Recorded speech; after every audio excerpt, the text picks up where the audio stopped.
The chamber was silent, the kind of silence that hangs heavy in the air before a storm. Cameras were rolling, journalists were scribbling, and every eye was fixed on the two men at the center of the Senate floor.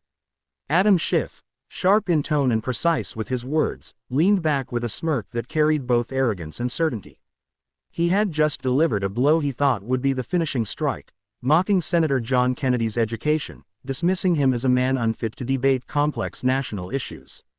"Perhaps, Senator," Schiff sneered, "if you had spent a little more time in classrooms that mattered, you'd understand what you're talking about." The words echoed. A ripple of laughter broke out in the gallery, though it was nervous laughter, tinged with the discomfort of watching a public insult unfold. John Kennedy sat still, his hands folded, his eyes lowered for just a moment.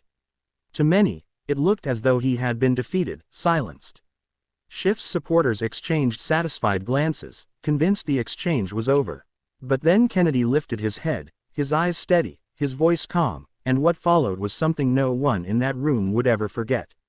"Mr. Schiff," Kennedy began, his voice steady but carrying a weight that demanded the room's attention, "I may not have attended the schools you pride yourself on. I may not speak with the polish of your Ivy League professors. But let me tell you something about education. It doesn't end when you step off a campus. It begins there. Real education comes from the fields, from the factories, from listening to people who cannot afford to hire lobbyists to speak for them. Real education comes from holding the hand of your neighbor when they've lost everything, from standing up for someone who can't stand up for themselves. That's where I learned. That's where my education came from." The audience leaned in. Even Schiff, who had been smiling moments ago, shifted uneasily in his seat. Kennedy wasn't raising his voice, but each word struck with the force of lived truth. He continued, painting a picture of his own upbringing, growing up in a small town, surrounded by hard-working families who taught him resilience, humility, and the value of honesty. He told of nights when he studied by the dim light of a gas lamp, not because he lacked ambition, but because that was all his family could afford.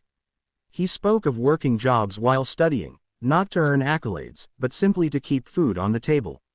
"I don't mock the schools you went to," Kennedy said, his voice now trembling slightly with emotion. "But do not mock the lessons life gave me. Because while books are full of theories, it's people, their struggles, their sacrifices, their dreams, that give those theories meaning.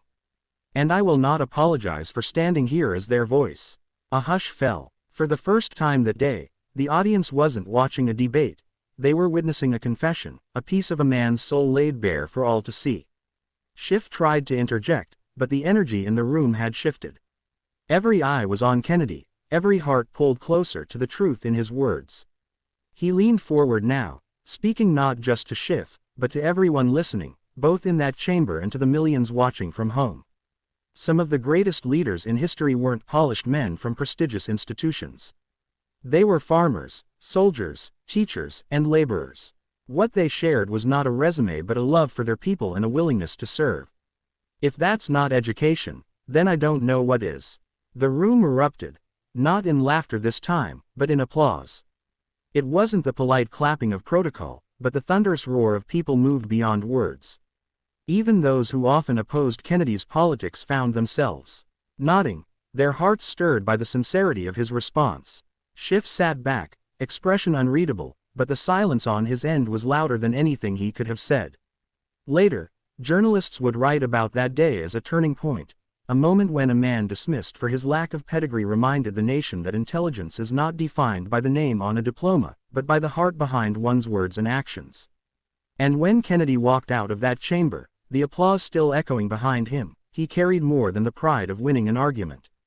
He carried the unshakable truth that sometimes, the most powerful education is not given, it is earned, through struggle, humility, and the courage to speak from the soul. The inspiring message lingered long after the cameras shut off. Never let anyone belittle your journey. Your experiences, your hardships, your lessons, they are your education. And sometimes, that education is more powerful than any degree could ever be.